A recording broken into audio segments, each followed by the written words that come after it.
11:07 रात। सीसीटीवी ने छत पर एक जोड़ी चप्पल रिकॉर्ड की। बस कुछ सेकंड के लिए।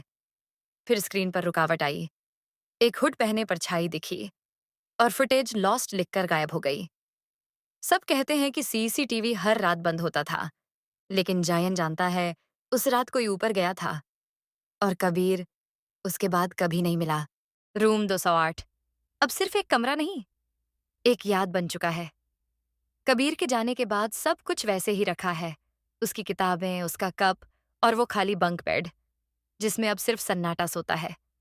जहन रोज उस बेड को देखता है, लेकिन जवाब कभी नहीं मिलता।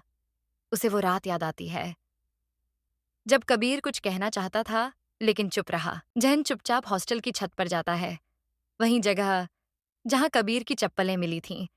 वो जमीन पर झुककर देखता है। एक छोटा सा कागज पड़ा है जिस पर खून के निशान हैं। जहन उसे उठाता है, ध्यान से देखता है। तभी उसे किसी की आहट सुनाई देती है। वो धीरे से पीछे मुड़ता है।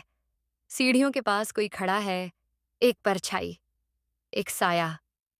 जयन कुछ बोलता नहीं, बस समझ जाता है वो अकेला नहीं है। जयन जो खून से सना कागज छत से लाया था, उसमें एक लाइन लिखी थी, ब्लॉक सी, यूटिलिटी रूम, 3 साल पहले। वो बिना किसी को बताए उसी दिशा में निकल पड़ता है। उसे वहां एक बंद कमरा मिलता है, जिसके अंदर पुरानी फाइलें, रैगिंग की शिकायतें और कुछ अखबार की कटिंग्स पड़ी होती हैं।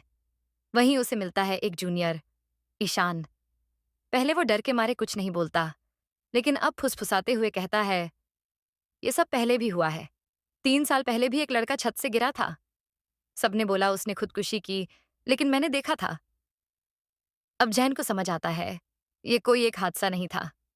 हॉस्टल में एक ऐसा ग्रुप है जो हर चीज को कंट्रोल करता है, और जो भी इस सिस्टम के खिलाफ जाता है, वो गायब हो जाता है।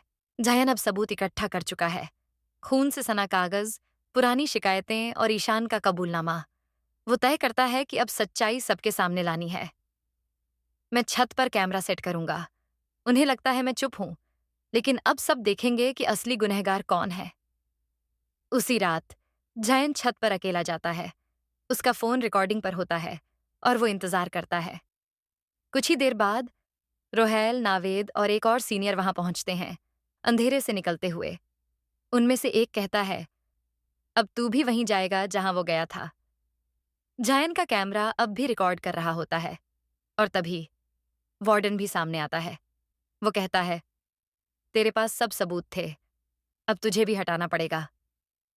जैसे ही वो जायन के पास आते हैं, एक जगह से सारा सब रिकॉर्ड कर रही होती है, चुपचाप, सीढ़ियों के पीछे छिपकर। और सीन यहीं खत्म होता है, जायन के चौंकते हुए चेहरे पर और कैमरे की लाल ब्लिंक करती लाइट के साथ।